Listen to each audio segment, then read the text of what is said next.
Okay, let us begin with our session for the day. हमारे पिछले session में हमने कौन से दो टाइप के लेटर्स लिखे, कोई बता सकता है क्या मुझे? लेटर ऑफ इंक्वायरी और ऑर्डर लेटर लिखा है। अभी आज हम लोग तीसरा टाइप का लेटर देखने वाले हैं, लेटर्स ऑफ कंप्लेंट। प्लीज सब लोग हेड लिखेंगे, टाइटल लिखेंगे। The third type of letter which we are going to study today is letters of complaint. Complaint letters are formal letters.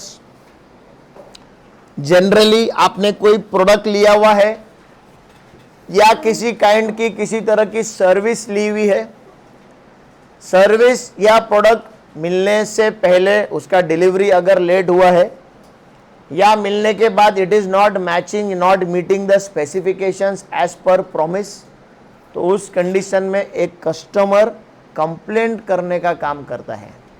जैसे आप लोगों के मोबाइल में कभी कभी कॉल ड्रॉप होते होंगे, इंटरनेट का रेंज का इश्यू आता होगा, तो आप कस्टमर केयर पर कॉल करते हो, यस और नो? आप शायद भाषा अच्छी नहीं यूज करते होंगे, but it is a formal communication, क्योंकि आप एक सर्विस ले रहे हो एक सर्विस प्रोवाइडर से। बराबर है क्या नहीं है? सर्विस प्रोवाइडर आपको आपके एक्सपेक्टेशन के हिसाब से सर्विस दे नहीं पा रहा है, so you are raising a complaint.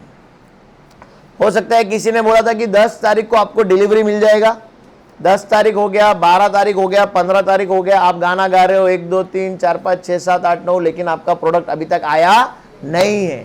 उस केस में आप क्या करोगे? एक कंप्लेंट लेटर लिखोगे। कंप्लेंट लेटर का क्या स्वरूप रहने वाला है? एज यूजुअल हमारा पैराग्राफ नंबर 1 आपका इंट्रोडक्शन। अभी ध्यान से बात को समझने की कोशिश करो। इस केस में आपका इंट्रोडक्शन क्या है? इस केस में आपका इंट्रोडक्शन वो फॉर्मल कम्युनिकेशन है, ऑर्डर लेटर रहेगा या आपका रिसीट रहेगा, पेमेंट का रिसीट रहता है कि नहीं रहता है, वो आपका इंफॉर्मेशन है, वो आपका इंट्रोडक्शन है कि बाबा सो एंड सो तारीख को ये मेरा रिसीट नंबर है, मैंने ये ऑर्डर किया था and I have not received the delivery, या अभी तक टेक्नीशियन आया नहीं है, या अभी तक इश्यू रिजॉल्व हुआ नहीं है। ये आपका इंट्रोडक्शन है। वहां पर सिर्फ नाम लिख के आपका इंट्रोडक्शन होने वाला नहीं है भैया, ध्यान से समझेंगे सब बात को। उस केस में जिस चीज के ऊपर आपका कॉन्फ्लिक्ट चल रहा है, जो इश्यू चल रहा है, जो कंप्लेन कर रहे हैं, उसको इंट्रोड्यूस करना ही पड़ेगा कि सो एंड सो मेरा रिसीट नंबर है, सो एंड सो मेरा बिल नंबर है या मेरा ऑर्डर नंबर है, उसके रिगार्डिंग मैं ये कंप्लेंट रेस करना चाहता हूँ।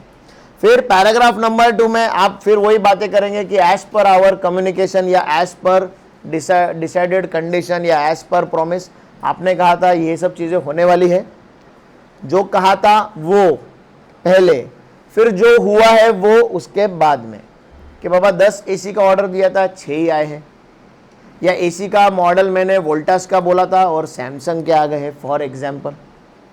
या केटरिंग सर्विस लिया आपने, जैसे खान साहब को अपन ने लेटर लिखा था केटरिंग सर्विस के लिए, केटरिंग सर्विस लिया हम लोगों ने, लेकिन हो सकता है वेटर्स कम थे, या हो सकता है कोर्स के अंदर कुछ ऑप्शंस कम दिए, उसने 4 बोले थे 3 ही भेजे उसने, या टेस्ट के अंदर प्रॉब्लम रहेगा, तो उस केस में भी आप कंप्लेंट लिखोगे कि नहीं? तो हमेशा पैराग्राफ नंबर 2 में जो बातें पहले एक्सपेक्टेड थी, जो होनी चाहिए थी वो, एंड फिर जो करंट सिचुएशन है जिसके वजह से आप कंप्लेंट लिख रहे हो वो, ये आपका कंप्लेंट लेटर का बॉडी रहेगा, जो बहुत इंपॉर्टेंट है। एज यूजुअल थर्ड पैराग्राफ आपका कंक्लूजन रहेगा। अभी ध्यान से बात को समझो। आप कंप्लेंट कर रहे हो, obviously you are not happy, you are not satisfied, बराबर है क्या नहीं? इसीलिए आप कंप्लेंट कर रहे हो, लेकिन आप यहाँ पर दमदाटी नहीं करेंगे तो ज़्यादा अच्छा रहेगा। कभी कभी हम लोग तीसरे पैराग्राफ में इमोशनल होके दमदाटी कर देते हैं कि मैं पुलिस कंप्लेंट कर देंगे, मैं ये कर देंगे, मैं वो कर देंगे, मैं केस कर देगा। अगर वो करना भी है तो भी उसकी भाषा एक अच्छी होनी चाहिए, लेकिन आप चाहते क्या हो एट द एंड? आप रेजोल्यूशन ऑफ द प्रॉब्लम चाहते हो, यस और नो? तो kindly look into the issue, या expecting resolution of the problem of the issue at the earliest in the next 2-3 days 4-5 days. अगर थोड़ा सा और लिखना है, ध्यान से बात को समझो, तो सेकेंड वाला जो पैराग्राफ है, उस पैराग्राफ में आपको एसी 10 तारीख को आने चाहिए थे, 12 या 13 15 तारीख तक आए नहीं हैं, तो उसके वजह से आपको जो इनकन्वीनियंस हुआ है, जो प्रॉब्लम आप फेस कर रहे हो, उसके बारे में भी आप बात कर सकते हो। ऐसा समझो कि आप रेस्टोरेंट के ओनर हो, आपने 10 तारीख को एसी का डिलीवरी मांगा हुआ है, 15 तारीख को आपका रेस्टोरेंट का ओपनिंग है। 15 तारीख से 1-2 दिन पहले आपके एसी लग जाने चाहिए कि नहीं लग जाने चाहिए? अगर एसी आए नहीं है तो फिर रेस्टोरेंट के ओपनिंग में इश्यू आएगा क्या नहीं आएगा? अगर रेस्टोरेंट ओपन कर भी दिया तो कस्टमर डिससेटिस्फाइड जाएगा क्या नहीं जाएगा? अपने इमेज को ठेस पहुंचेगा क्या नहीं पहुंचेगा? तो ये बात भी हम लोग कर सकते हैं, लेकिन बहुत ज़्यादा लंबा चौड़ा बात करने का नहीं है। मैं सिर्फ आपको बता रहा हूं कि क्या क्या बातें हम लोग कर सकते हैं ऐसे टाइप के लेटर के अंदर। Is that very clear? Third paragraph में you will always tell the person कि इशू को जल्द से जल्द रिजॉल्व करो, अदरवाइज हम लोग आगे बिजनेस करना हमारा आपके साथ मुश्किल हो जाएगा। जब भी आप अगली बार फिर ऑफिस से वोडाफोन का या आइडिया का कार्ड लेने वाले हैं क्या?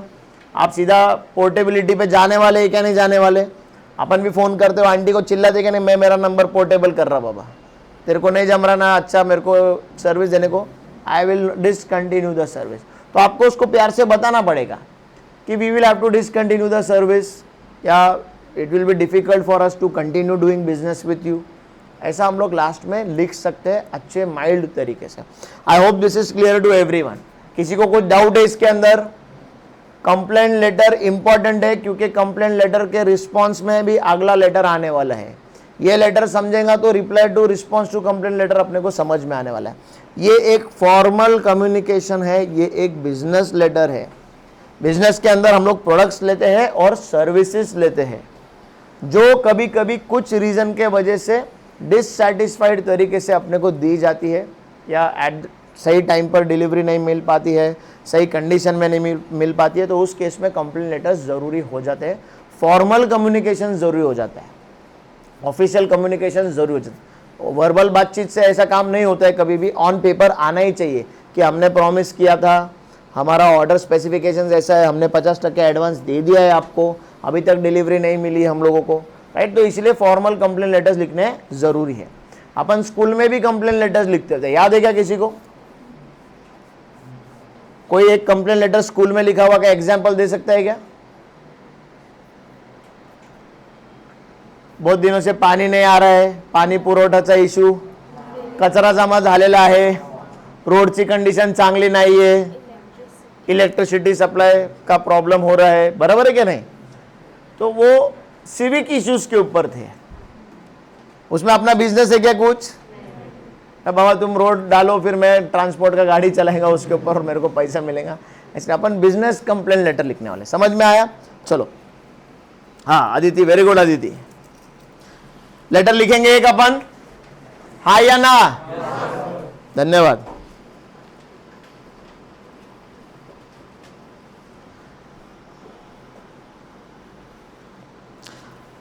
चलो, write a complaint letter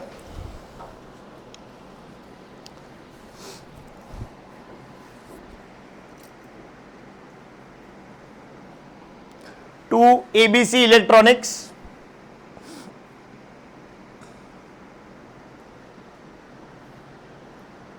question लिखेंगे सब लोग, जो लोग घर पर बैठे हैं, सेंटर पर बैठे हैं, क्वेश्चन लिखेंगे। रिवीजन के टाइम पर जरूरी है, क्वेश्चन रहेगा सामने, फिर अपन ने जो लिखा हुआ है वो पढ़ेंगे, रिवाइज हो जाएगा। एक टाइप का एक लेटर पढ़ के गए बस है अपने को। ऐसा स्टेज आना चाहिए एग्जाम वाले दिन लेटर पढ़ने का भी जरूरत नहीं, सिर्फ फॉर्मेट देख के जाने का है अपने को। इतना प्रैक्टिस अपने को क्लासरूम के अंदर करने का है। एग्जाम वाले दिन काय की पढ़ाई करेंगे हम? लॉ की पढ़ाई करेंगे, क्योंकि लॉ अच्छा जाएगा तो बीसीआर अपने आप अच्छा चला जाएगा। अगर लॉ चला गया तो बीसीआर पहले जा चुका है। ध्यान रखना इस चीज को, साथ में ही आने वाले दोनों। लिखो, write a complaint letter to ABC Electronics regarding delay in the delivery of products, regarding delay in the delivery of products, full stop। अभी तुम्हारा ऑर्गेनाइजेशन है, इमेजिन कर लो कोई एक ऑर्गेनाइजेशन तुम्हारा, तुमने एबीसी इलेक्ट्रॉनिक को कुछ प्रोडक्ट ऑर्डर किए हुए हैं, 2-4 टीवी रहेंगे, एसी रहेंगे, कूलर रहेंगे, या जो भी रहेंगे। इलेक्ट्रॉनिक की दुकान में इलेक्ट्रॉनिक का आइटम ऑर्डर करेंगे अपन। समझ में आएगा? याद रखने का है। टीवी फ्रिज कूलर ऑर्डर करने के ध्यान रखो जरा, राइट। तो चलो स्टार्ट करेंगे हम लोग। फॉर्मेट के साथ लिखने का है, हर बार फॉर्मेट लिखने का है अपने को। चलो मैं भी ट्राई करता हूं फॉर्मेट तुम्हारे साथ। सबसे पहले क्या लिखूं? Sender address. चलो मेरा एड्रेस लिख देता हूं। कभी तुमको कोई अच्छा तोहफा वोफा भेजना रहा तो तुमको एड्रेस मालूम रहना चाहिए, बराबर है क्या नहीं? घर का एड्रेस लिखूं क्या?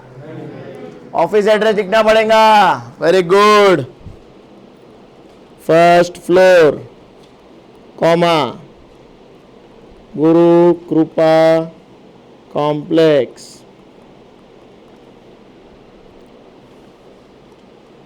Kasturba housing society, sorry,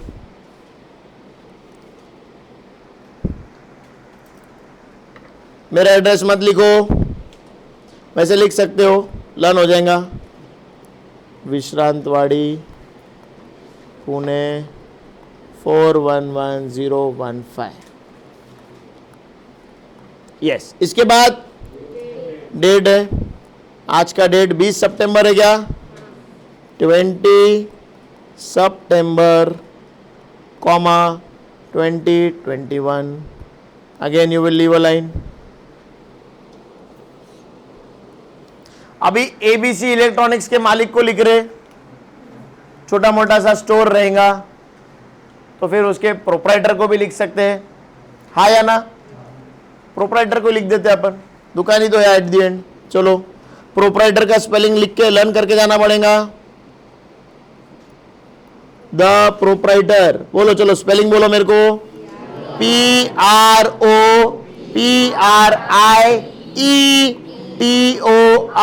proprietor. Spelling wrong हो गया तो मार्क कट हो जाएगा। नहीं आता तो द ओनर लिख के आ जाना, कोई प्रॉब्लम नहीं है। नहीं, मैं मजाक नहीं कर रहा। नहीं आता है, भूल गया अपन, कंफ्यूज हो रहा, आई लिखू, ई लिखू, ओ लिखू, ओनर लिख के आ जाओ, मैनेजर लिख के आ जाओ, कोई प्रॉब्लम नहीं है। लॉजिक लगाने का जरूरत नहीं है, होता है ऐसा। एक मार्क जाने से अच्छा तो वो सिंपल लिखा हुआ कभी भी बेटर है। इंग्लिश सीखने का उम्र अपना 10 साल पहले जा चुका है। अभी मैं इंग्लिश सिखा नहीं सकता तुमको और तुम सीख भी नहीं सकते हैं, और अपने को सीखना भी नहीं है, अपने को बस मैनेज करने का है। मैं मैनेजमेंट गुरु हूं तो मैं तुमको मैनेजमेंट सिखा रहा हूं। मालूम है तुमको मेरे बारे में? मेरे को मैनेजमेंट गुरु बोलते हैं लोग। मैनेजमेंट पढ़ाता हूं मैं, मालूम है क्या तुमको? क्या लोग है कसम से। इधर मिले, आगे आगे भी मिलना ही है। मेरा घर कैसे चलेगा तुम लोग आगे नहीं मिलेंगे तो। चलो अरे सॉरी, मैंने लाइन मार दिया, बहुत आदत खराब है मेरा ये। द प्रोप्राइटर किसका? एबीसी इलेक्ट्रॉनिक्स, कॉमा विमान नगर पुणे। थोड़ा अच्छे एरिया से लेंगे अपन, हाई एरिया से। बड़ा काम है अपना। 411006। ग्रेट। चलो आगे।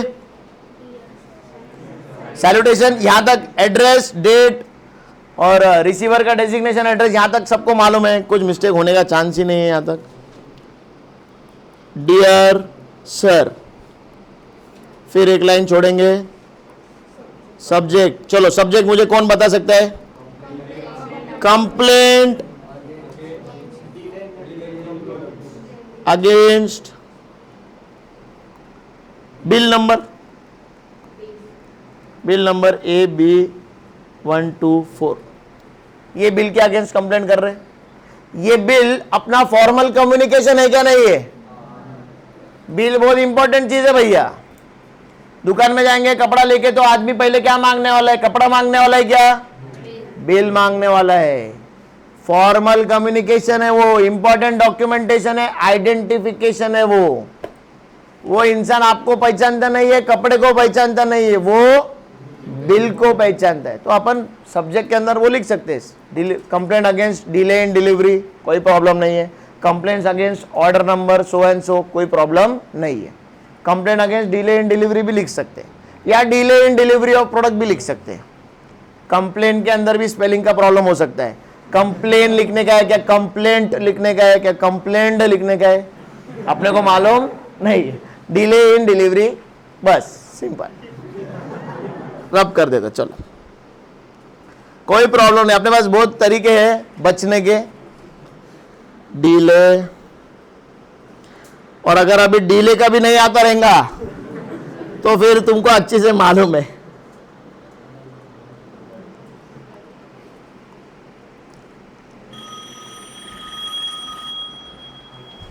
Extremely sorry, it is an important phone.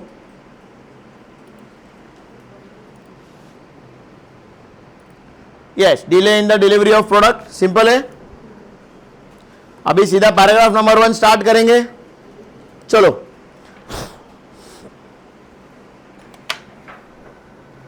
मेरे को मत देखो, इधर तक ही लिखने वाला हूं मैं।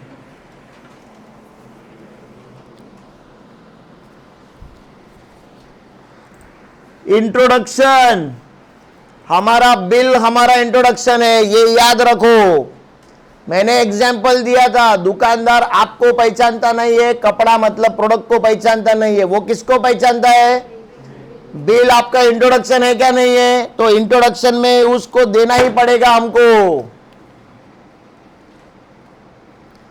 This is with reference to bill number. Fantastic दीदी, आपका नाम क्या है? तन्विका। तन्विका ने बहुत मस्त स्टार्ट किया। This is with reference to bill number XYZ। बरोबर कि ना? आपका इंट्रोडक्शन हो गया क्या नहीं? आपका बिल नंबर आ गया क्या नहीं आ गया? लिखो। तन्विका आउटी आप हो गया? अच्छा, वेरी गुड।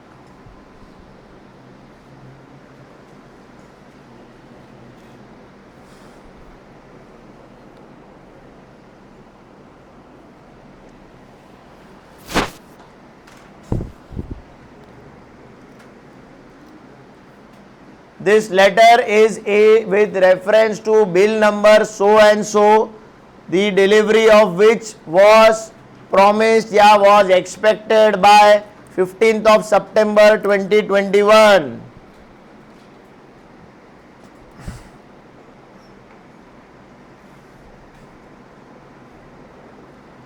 फिर पैराग्राफ नंबर 2 में आपने बिल में क्या क्या ऑर्डर किया है वो लिख सकते कि हमने 4 टीवी, 5 AC, 15 कूलर ऑर्डर किए थे। बराबर है कि नहीं?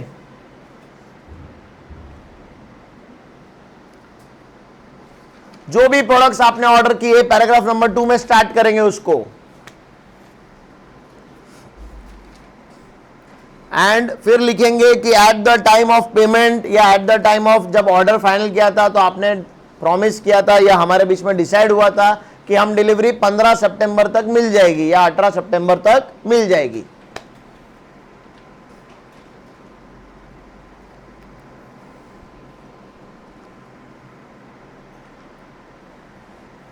ऐसा लेटर लिखना पढ़ने का है अपने को, मेल लिखना पढ़ने का है कि कंपनी में 5 साल बाद जब काम पे जाएंगे तो बॉस तुमसे लिखवाएंगे, बाबा तू लेटर बहुत अच्छा लिखता है, तू लिख।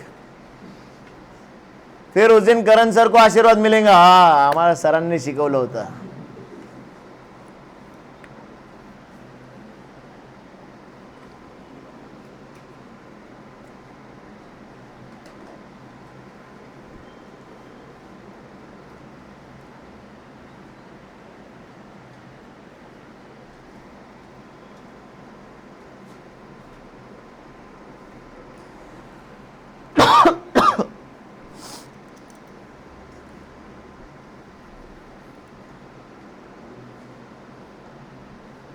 Delay in delivery has caused lots of inconvenience at our store या at our office या at our restaurant, जो भी तुम्हारा बिजनेस ऑर्गेनाइजेशन है।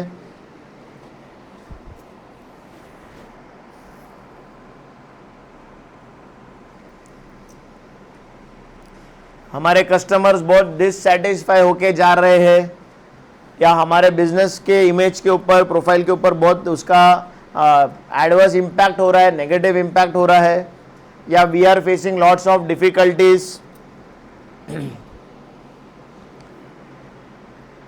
हमने एडवांस पेमेंट इस प्रॉमिस पर किया था, इस बात पर किया था कि आप डेट एक्सपेक्टेड डेट तक डिलीवरी देने वाले हो, लेकिन आपने वादा तोड़ दिया है। और वादा जब टूटता है तब दिल भी बहुत टूट जाता है, बराबर है कि नहीं? फिर बैकग्राउंड में सैड सॉन्ग चालू हो जाते हैं।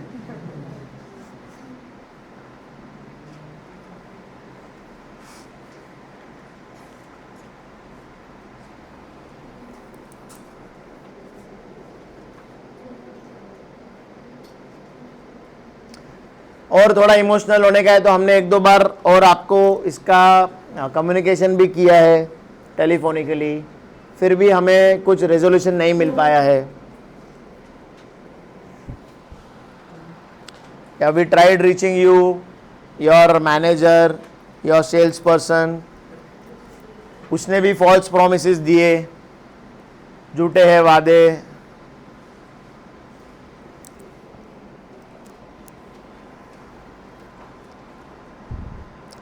दस 12 पॉइंट्स दे रहा हूं ताकि 3-4 भी लिख के आए तो मार्क्स मिल जाएंगे।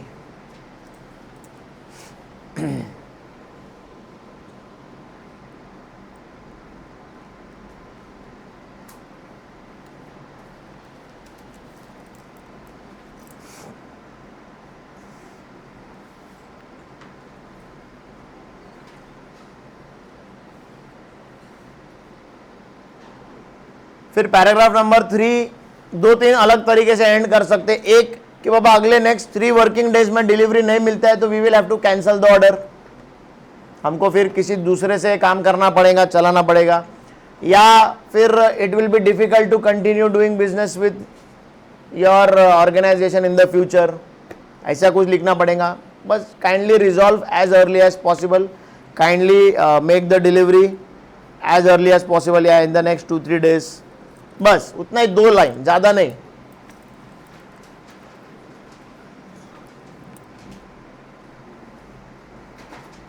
फॉर्मेट फिक्स है, क्या बातें करने की है ऊपर और नीचे फिक्स है।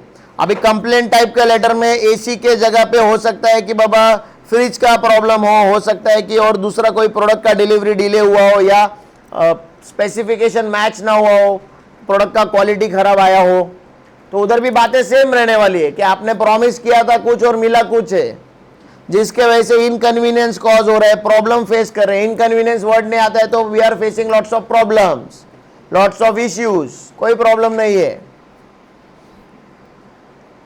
थर्ड पैराग्राफ हमेशा फिर भाई जल्द से जल्द सॉल्व करो, या तो दूसरा कोई देखना पड़ेगा या तो आगे से बिजनेस मुश्किल हो जाएगा करना, सिंपल। बेसिक बातें हमेशा सेम रहने वाली है। 5 में से 4 मार्क मिलेंगे ही मिलेंगे अगर इतना दिमाग में रखेंगे जो भी मैं बोल रहा हूं।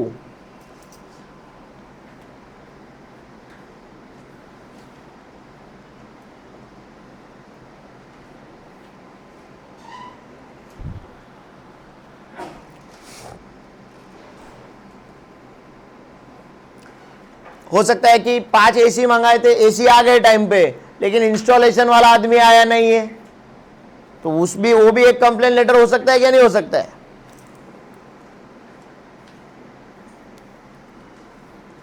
कॉन्सेप्ट सब सेम है, सिर्फ प्रोडक्ट चेंज होने वाले हैं।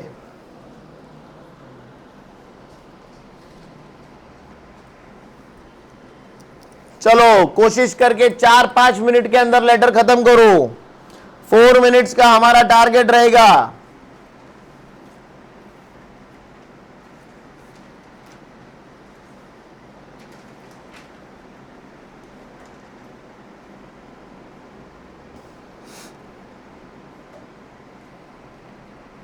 चलो बोर्ड पर आएंगे सब लोग। We will see what the institute has given to us. सिर्फ एक रेफरेंस के लिए हमको समझ में आएगा हमारी भाषा में और क्या हो सकता है। डायरेक्ट हम लोग बॉडी पे जाएंगे। This is with reference to order number so and so made on the date. Reference आ गया, आपका इंट्रोडक्शन हो गया। ऑर्डर में क्या लिखा है देखो, वो भी दे दिया। It comprise of 2 ton split AC of so and so brand and 1.5 ton AC of XYZ brand, ये दे दिया। एज पर अग्रीमेंट अग्रीमेंट है, आपने ऑर्डर दिया है, पैसा दिया है, तो फिर वो अग्रीमेंट हो गया आपका उसका। Products were to be delivered within 10 days of order.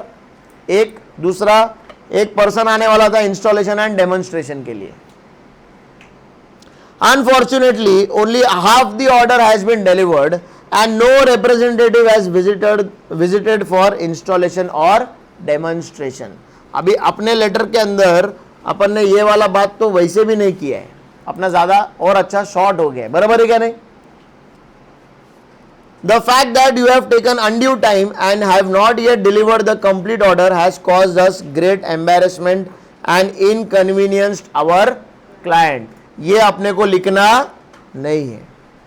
We are facing lots of problems, we are facing lots of issues, है ना? हमारे काम में बहुत दिक्कत आ रही है। इतना भारी भरकम भाषा नहीं वापरने का, सिंपल रखने का अपने को। In addition, we have received no correspondence from your side explaining the delay. ये पॉइंट अच्छा है, डिले हो गया है लेकिन तुमने बताया भी नहीं क्यों डिले हुआ है। अगर तुम बताते तो हमारे दिल को अच्छा लगता, हम थोड़ा सा तैयारी करके रखते हैं, बराबर है क्या नहीं? देखो सब जगह ह्यूमन इमोशंस का ही बात चालू है, ये इंपॉर्टेंट है, ये लिखेंगे तो अच्छा है, जरूरी नहीं है। बिजनेस करस्पॉन्डेंस कर रहे हैं, कम्युनिकेशन बहुत इंपॉर्टेंट हो जाता है वहां पर। तो अगर आपने कम्युनिकेट किया होता तो we would have made another plan B, या we would have been prepared कि हाँ भाई टाइम लगने वाला है, लेकिन आपने कम्युनिकेशन किया नहीं है। अच्छा बात लिखा है, kindly ensure that the remaining items are delivered to us before. पहले डेडलाइन देके दे दिया है भाई, ये डेट से पहले भेज दो माल। Failing which otherwise payment will be stopped और the order will be cancelled. इतना सिंपल हमारा कंक्लूडिंग पैराग्राफ लिखा हुआ है। डेडलाइन दे दिया है, इतने तारीख तक माल आना चाहिए, नहीं आया तो ऑर्डर स्टेज कैंसल्ड, समाप्त। दूसरा और कुछ लिखने का जरूरत नहीं है। Thanks and regards, Ashita Bhargav, senior manager operations and admin department. I hope this is clear.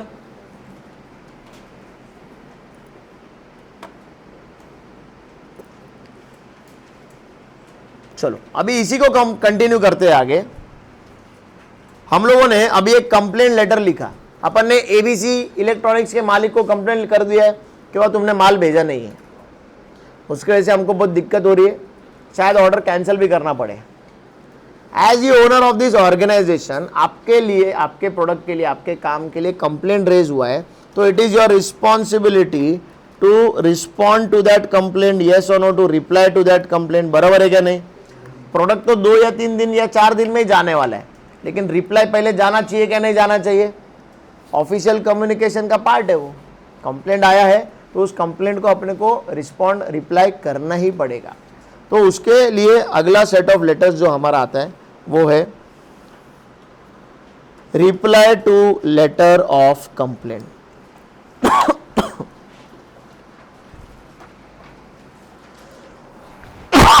Letter number 4 लिखो, reply to letter of complaint.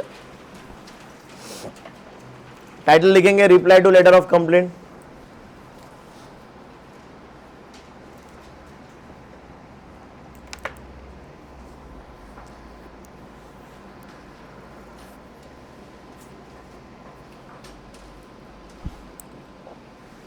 लिखा है सब लोगों ने? देखो अभी ऑर्गेनाइजेशंस बिजनेस करती है, प्रोडक्ट्स या सर्विसेज देती है। There are lots of chances कि हर बार सेटिस्फाइड कस्टमर पहले इसमें होने वाला नहीं है। There are going to be delay, there are going to be problems with the product, there are going to be problems with the services provided. Issue होने ही वाला है, 100% फुल प्रूफ होने वाला नहीं है। ऑर्गेनाइजेशन के लिए इंपॉर्टेंट ये है कि जब भी कुछ इशू खड़ा होता है, प्रॉब्लम आता है क्लाइंट के साइड से, तो उसको अपन हैंडल कैसे करते हैं, उसका हैंडलिंग फिर हमारा ब्रांड इमेज बनाने में हेल्प करते हैं। तो अभी अपने एवीसी इलेक्ट्रॉनिक्स के ऊपर भाई बहुत बड़ा प्रॉब्लम आ चुका है कि कंप्लेंट में हो गया है, आदमी बोलता है की माल घेणार नाही, पैसे देणार नाही, ऑर्डर कॅन्सल करून टाकतो। It is important to handle such kind of situation, जिसके लिए letter of reply to complaint letter बहुत इंपॉर्टेंट बन जाता है। हम कैसे हैंडल करते हैं ऐसे क्लाइंट को, उसके अंदर हमारा सॉफ्ट स्किल्स, मतलब शांत स्वभाव से उसके ऊपर ना चढ़ते हुए, अपनी गलती को एक्सेप्ट करते हुए, साथ में कुछ तो भी एडिशनल बोनस या बेनिफिट देकर हम लोग क्लाइंट, हमारा काम क्या है बिजनेस ऑर्गेनाइजेशन में, क्लाइंट जाना नहीं चाहिए, तो हमको उस लेटर के थ्रू उसको कम्युनिकेट करना है कि you are a very important client to us, we understand that we have failed to deliver the product as per the expected time. Accept कर लेने का है कि गलती हुआ है, रीजन कुछ भी रहने दो, एक्सेप्ट करने का है, अपोलोजाइज करने का है। We deeply regret the delay in delivery, हम लोग को बाबा रिग्रेट है, खराब लग रहा है। फिर हो सकता है कि अपन उसके नीचे रीजन दे दो, जेन्युइन रीजन, एक या दो लाइन में। जैसे अभी फॉर एग्जांपल कोविड-19 का सिचुएशन है, तो हो सकता है कि मैन्युफैक्चरर के तरफ से ही माल नहीं आ रहा था, ट्रांसपोर्टेशन का स्ट्राइक था, हो सकता है कि नहीं हो सकता है। बाबा जो डिस्ट्रीब्यूटर है, एजेंसी वाले हैं या कंपनी वाले हैं, उनके पास मैन्युफैक्चरिंग नहीं था, इनफ मैन पावर नहीं रहने की वजह से, या हमारे पास ही इनफ मैन पावर नहीं है इस पैंडेमिक के सिचुएशन के वजह से, जिसके वजह से डिले हो चुका है। वी रिग्रेट दैट हमारे तरफ से कोई भी करस्पॉन्डेंस नहीं हुआ है। वी विल मेक श्योर या वी प्रॉमिस कि बाबा आपको जो भी डेडलाइन आपने दिया है उससे पहले डिलीवरी मिल जाएगा। तो हमको सबसे पहले एक्सेप्ट करने का है, अपोलोजाइज करने का है, रीजन फॉर दैट प्रॉब्लम वो बताने का है। एक या दो लाइन में, ज़्यादा डिटेल में जाने का ज़रूरत नहीं है, एकदम प्रैक्टिकल इशू बताने का कि भाई इस चीज़ की वजह से डिले हुआ है। एंड फिर अपने को वादा करने का है कि जो भी डेडलाइन हमारा डिसाइड हुआ है, जो भी आपने कंप्लेन लेटर में बोला है, उतने के अंदर उससे पहले आपका प्रोडक्ट डिलीवर हो जाएगा या आपका इशू रिजॉल्व हो जाएगा। फिर जब कोई अपने से नाराज़ रहता है तो अपन उसको अच्छे होटल में, अच्छे रेस्टोरेंट में खाना खिलाने को लेके चले जाते हैं, भावना वही रहता है, लेकिन अपन क्या कर रहे हैं, थोड़ा सा एडिशनल कुछ तो भी चीज़ साथ में दे रहे, त्यांना चांगलं वाटलं पाहिजे। बरोबर है क्या नहीं है? सेम चीज़ अभी मेरा क्लाइंट है, नाराज़ है मेरे से, तो मैं उसको क्या बोलूँगा, भाई ऐसा नहीं कि एक एसी एक्स्ट्रा भेज रहा हूँ, इतना नहीं, इतना मेरा दिल बढ़ा नहीं है, लेकिन हम उसको क्या बोलेंगे, भैया as a token of this our relation we extend additional benefit of 10% in the next order. ये वाले ऑर्डर में नहीं, लास्ट ऑर्डर हो सकता है, अगले ऑर्डर में देंगे, 10% ज़्यादा लगाएंगे, 10% कम कर देंगे। व्यापारी है अपन, बोलने का नहीं है।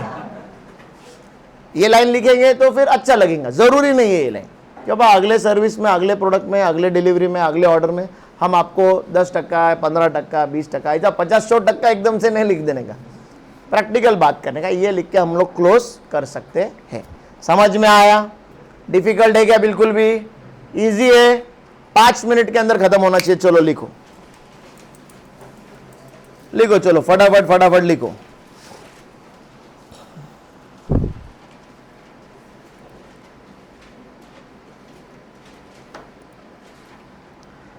स्टार्ट कैसे करेंगे? This is in response to your complaint against order number. बराबर है क्या नहीं? हो गया, इंट्रोडक्शन हो गया।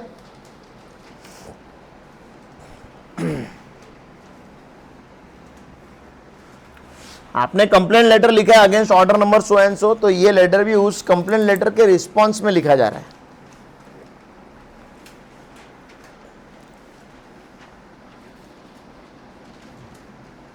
एक्सेप्ट, अपोलोजाइज, गिव रीजन, फिर give assurance and give additional benefit. अगर जरूरी लग रहा है, उतना टाइम है, उतना बड़ा नहीं हुआ है, तो एकदम सिंपल तरीके से लेटर जाएगा। 5 मिनट के अंदर खत्म होना ही चाहिए।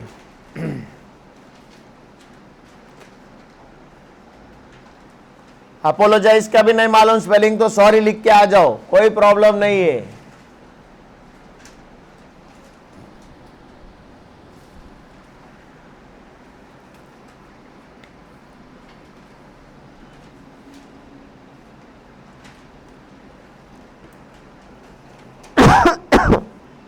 चलो थोड़ा स्पीड बढ़ाएंगे।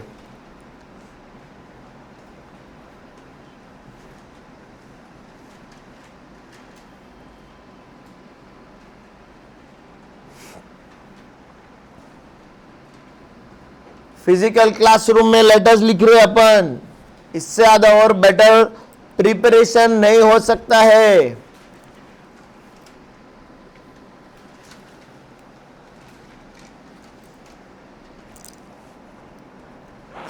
जो भी चीजें आइडियाज में दे रहा हूं, ड्रिल करो दिमाग के अंदर, वही करने का है, कुछ भी अलग नहीं करने का है।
The company was out of stock हो सकता है, या the distributor was out of stock, या there was a transportation strike for the last 5 days, या we are short on labour.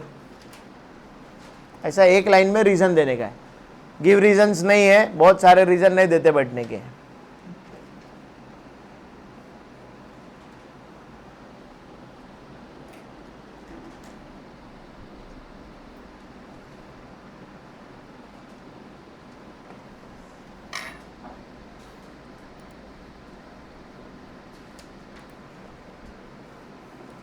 जितना सिंपल रहेगा use of words, use of language, जितना crisp short communication रहेगा उतना ज़्यादा अच्छा है, उतने ज़्यादा मार्क्स मिलेंगे, उतने मिस्टेक्स कम होंगे। फॉर्मल कम्युनिकेशन कर रहे हैं, कम बातचीत होना चाहिए। स्प्राइट का ऐड देखते क्या तुम लोग? सीधी बात, नो बकवास, वो इसके लिए ज़्यादा बातें नहीं करने का, सिंपल रखने का रहता है। टू द पॉइंट कम्युनिकेशन होना चाहिए। वी अपोलोजाइज, सिंपल रीजन कि बाबा देर वॉज शॉर्टेज, या देर वॉज स्ट्राइक, या there was issue in the transportation. बाबा we will deliver the product as per your last communication, या जैसे आपने बोला है कि 20 दिसंबर से पहले, उससे पहले डिलीवरी मिल जाएगा। And as a token we offer you 10% discount on your next order with us, on the next business with us. Kindly accept our apology. Bas, simple. Thank you very much. We assure that such problems will not arise in the near future, in our next order.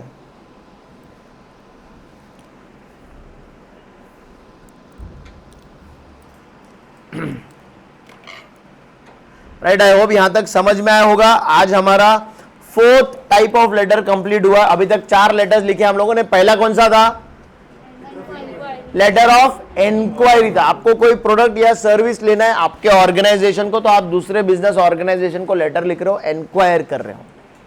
Right, आपको पता है आपको क्या क्या चीजें चाहिए, उसके specifications, और आप सामने वाले से डिटेल्स ले रहे हो, तो क्या डिटेल्स चाहिए वो आपके पैराग्राफ नंबर 2 में आने वाले हैं। फिर दूसरा लेटर कौन सा था हमारा? ऑर्डर लेटर था। पहले कम्युनिकेशन हो चुका है, बातचीत हो चुका है, अभी हमको क्या करने का है? सिर्फ ऑर्डर प्लेस करने का है। तो एज पर डिस्कस्ड हम लोग आज we are happy to place the order. Second paragraph में फिर आपके ऑर्डर के डिटेल्स, टेबल बनाओ, पॉइंट्स लिखो, बुलेट पॉइंट्स दो, कुछ भी करो, लिख दो। फिर थर्ड पैराग्राफ में expecting delivery before so and so date, thank you very much, full stop. Third था कंप्लेन लेटर। आपने प्रोडक्ट या सर्विस किसी ऑर्गेनाइजेशन से लिया है जिसके अंदर कुछ इशू आया है, हो सकता है डिलीवरी को लेकर, हो सकता है मॉडल को लेकर, हो सकता है क्वालिटी को लेकर, जिसके वजह से you are facing lots of inconvenience, तो आप कंप्लेंट रजिस्टर कर रहे हो। तो क्या इशू हुआ है, क्या क्या प्रॉब्लम्स आप फेस कर रहे हो और आप क्या एक्शन लेने वाले हो, वो उस लेटर में आएगा। और reply to complaint letter is an apology letter. बाबा हाँ, we regret, we accept, the reasons are so and so, we assure कि ये प्रॉब्लम जल्द से जल्द रिजॉल्व हो जाएगा। और फिर एज अ टोकन हम लोग थोड़ा बहुत एडिशनल बेनिफिट आपको नेक्स्ट ऑर्डर पे देंगे। That's it. इतना 2 मिनट के अंदर अपने 4 लेटर रिवाइज हो गए। ये रिवीजन आप खुद भी एग्जाम से पहले बात कर करके कर सकते हो, यही रिवीजन है। इसी तरीके से लेटर का रिवीजन लास्ट डे पे होने वाला है। 1 घंटे के अंदर बीसीआर का रिवीजन करने का है। तो अगर लेटर को आधा घंटा पढ़ते बैठे तो बाकी को टाइम मिलने वाला है क्या? नहीं। लेटर का हेड कौन सा टाइप है, उसके अंदर बात क्या करने का है, मुंह से बोलना है हमको कि बाबा करण मैं ये लिख के आऊंगा, ये लेटर आया तो कंप्लेन लेटर क्या रहता है करंट में, उसके अंदर ये लिख के आऊंगा, ये रिवीजन है, इस तरीके से रिवाइज करने का है। Hardly an hour, not more than that, बीसीआर उतना बस हो जाएगा तुमको। इस तरीके से रिवीजन करने का मैं बार बार इसीलिए दोहराता हूं, क्योंकि हमको इस तरीके से पढ़ाई लास्ट डे पर करनी है। हमारा माइंड उतना प्रिपेयर करना है कि अपने को बात इतना ही करना है। यही वर्ड्स, यही सेंटेंसेस बार बार यूज होने वाले हैं, सिर्फ आइटम चेंज होने वाला है, बात वही रहने वाली है, काम वही रहने वाला है, सिर्फ प्रोडक्ट चेंज होने वाला है, इशू चेंज होने वाला है। रिवीजन भी इसलिए ऐसा ही करना है। ज्यादा बात करेंगे तो इशू क्रिएट होगा, टाइम चला जाएगा, you will not get enough time for the other questions. Letter लिख रहे हैं हम लोग पिछले 7-8 साल से, 4वीं-5वीं से लेटर लिखना सिखाया गया है अपन लोग को। तो अभी भी अगर अपन लेटर को टाइम लगा रहे तो मतलब अपन सीखे नहीं है। सिंपल क्वेश्चन है, it should not take time at all, 4 to 5 minutes maximum. I hope this is clear. I will stop the lecture over here. Thank you so much everyone. हम लोग कल कंटिन्यू करेंगे।